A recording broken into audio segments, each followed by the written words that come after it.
Coming up on the Football Frenzy, we'll take a look at Monday night's doubleheader that had a whole lot of defense. Also, running backs all over the league are getting hurt. We'll update you on who's out and when you should expect them back. Then, it's my Sunday standout. This rookie broke how many records? All that and more coming up on the Football Frenzy. Welcome into the Football Frenzy. I'm your host, Hunter Petty. In the first game of Monday night's doubleheader, the 1-0 Saints traveled to Carolina, where number 1 overall pick Bryce Young made his home debut. Newly acquired quarterback Derek Carr is looking to lead New Orleans to their first 2-0 start in 10 years. There is Bryce Young running out of the tunnel for his first game in Carolina. But here we'll pick it up in the second quarter. Derek Carr throwing into triple coverage. That's not a good pass, and it's the former Saint Von Bell with the interception. Now we're in the third quarter, still no touchdowns. Carr looking deep and finds Olave with C.J. Henderson draped all over him.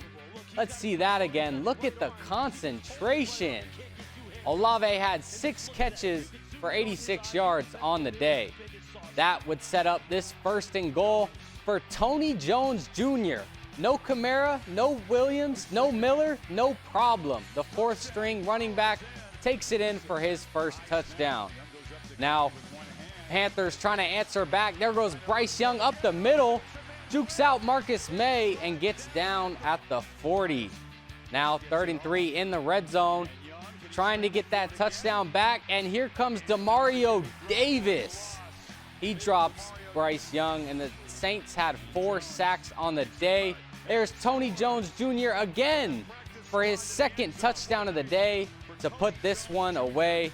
This is the Saints' 10th straight game allowing less than 20 points. Derek Carr loves finally having a top defense, but isn't satisfied with just a good defense. For 4 quarters and we won like that. That is awesome.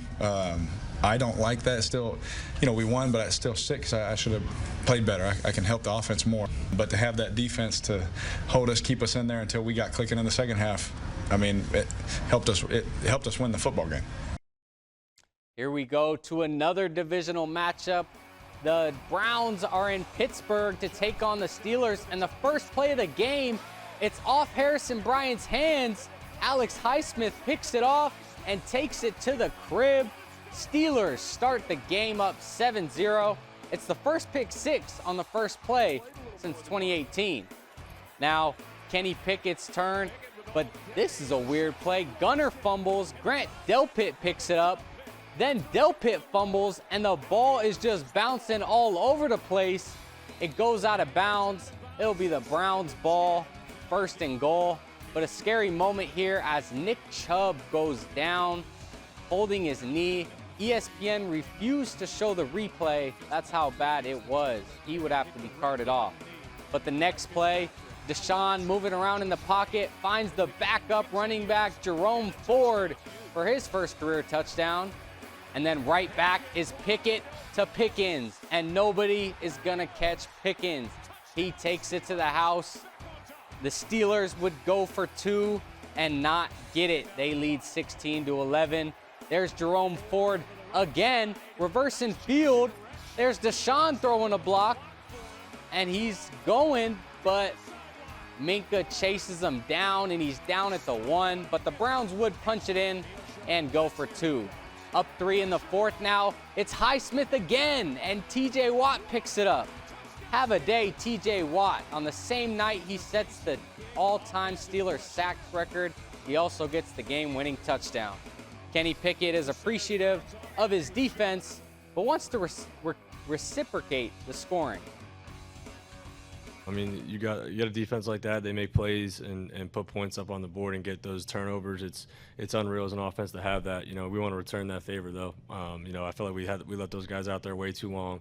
There's things that we got to do a lot better offensively to also help those guys out. Now for the worst part about sports, injuries. After just 1 week of football, 4 teams lost their starting running back. And after week 2, you can add another 4 teams to that list. Chubb had his season ended due to a knee injury that we just saw. Barkley sprained his ankle on the second to last play of the game and is expected to miss 3 weeks. Montgomery suffered a thigh bruise and told reporters he expects to miss a few weeks as well. Williams injured his hamstring, but there's no timetable for his return. Coming up on the Football Frenzy, the Chiefs have been moving money around all summer.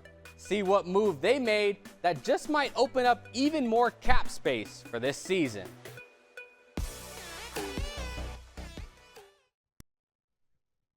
In July of 2020, Patrick Mahomes became the first professional athlete to ever sign a $500 million contract. Since then, he's won another MVP and another ring, but he's fallen from the highest paid QB per year to 8th. But now he's back where he belongs, amongst the tops in the league. The Chiefs and Mahomes have agreed to restructure the All-Pro quarterback's contract. He'll get a guaranteed $210 million over the next 4 years. Yet again, the most money ever over that time span. No new years have been added to the contract, though he is still signed through the 2031 season. Since making his first start in 2018, Mahomes leads all QBs in yards, touchdowns, and has led Kansas City to 3 Super Bowl appearances.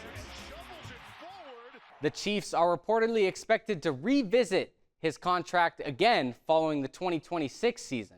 Of course, the market will continue to rise, and the Chiefs want to make sure that the best quarterback in the league is paid like it. Everybody always talks about bad beats, but why do they have to be bad? There's people on both sides of the bets. Why can't they be good beats? We're all about positivity on this show, so let's take a look at those that had good beats this weekend. Here we go. The over-under in this game is 60.5 and looks like it should go under. We're at 50 with just under 3 minutes left, but Louisiana's still throwing, and they throw a pick, and he runs it. Elijah Davis all the way down to the 1.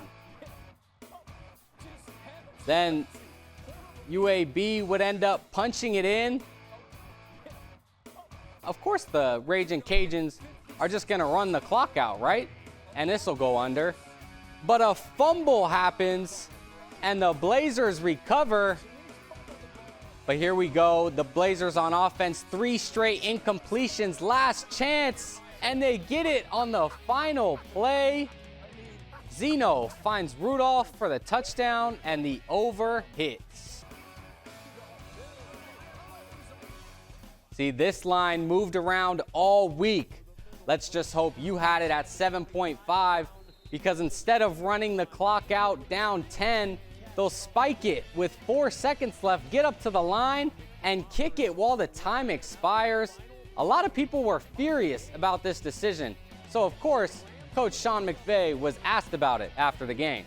The initial goal was to try to get a 2-for-1 to where you end up getting into field goal range a little bit earlier with some of the play selections that we had, and then ultimately be able to try to, have an onside kick to then be able to go try to compete to tie or win the game. But apparently artists told me there's a lot of people in Vegas pissed off about that decision. I clearly was not aware of that stuff. I hope y'all were on the good side of those crazy endings.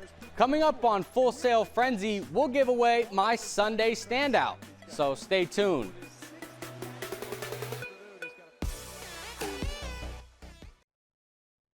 Now it's time for my Sunday standout. It goes to Los Angeles Rams wide receiver Puka Nacua. This rookie is taking the replace Cooper Kupp assignment literally. The 5th-round pick out of BYU broke 3 different NFL records on Sunday. Nacua caught 15 balls for 147 yards, bringing his total to 25 receptions over the first 2 games. That blew away the previous record of 19 catches set by the Niners' Earl Cooper back in 1980. Those 15 snags also gave him the rookie record. That makes 2 straight games he hauled in at least 10 passes and had 100 yards. Nobody had ever done that in their first 2 games in the league. This is the hottest start we've seen to a career from a wide receiver. And it's coming from a guy who was owned in less than 1% of fantasy leagues to start the season. So for that, Puka Nacua gets my Sunday standout. That's all we have today on the Football Frenzy. I'm Hunter Petty. Thanks for watching.